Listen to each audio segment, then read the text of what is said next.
هلا، اليوم راح أسوي وياكم بانية خضرة على طريقتي. تابعوا ويا الفيديو للآخر. خلنا نبلش.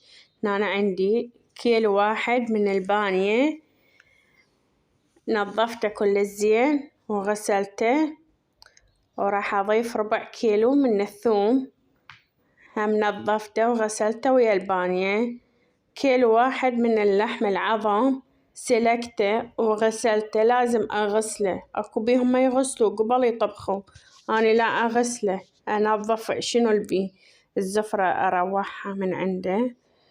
وهنا جيت دا أحمس اللحم، لازم أحمس اللحم، حطيت دهن واللحم أحمسه، وراح أضيف الثوم والبانية أحمسها حمسة زينة مدة 5 دقايق 10 دقايق، وأضيف فوقها الماي على مود ينسلق مرة ثانية اللحم مع البانية والثوم.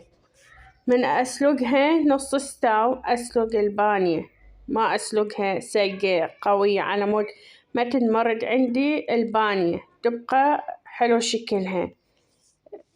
وهنا اجيت دا أسوي العصير الطماطة، حطيت 4 خواشيق من الطماطة وأخلطها خلطة زينة. لتر 1 من العصير الطماطة ولتر 1 من الماي.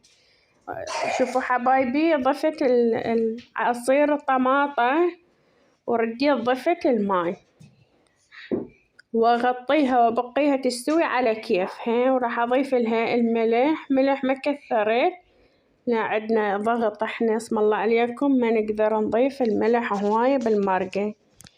وراح أضيف ملعقة صغيرة من الكمون، ينطيها طعم للبانية تجنن. وشوف ثخنها يعجب، ثخنها حلو. أنا نحب البانية لازم ثخينة شلون الطين تصير حمرة. وبعد ربع ساعة نص ساعة أجي عليها طفيها وأطبخ وياها التمن ماكو وحدة ما تعرف تطبخ التمن، وهذا السبب ما صورت التمن بس صورت البانية. وقدمته مع التمن والشوربة والمحلبي والخيار، ما ننسى هاي النواعم الشغلات اللي وياها. شوف شكل السفرة شلون حلوة، اللي ما يشتهي ياكل يقوم يشتهي ياكل. وهاي سفرتي أنا مو بيتي بكربلاء يم حماتي، وسويت لها الغدا. وبس هذا الفيديو مالتي اليوم ينتهي، وإن شاء الله عجبكم. ألتقي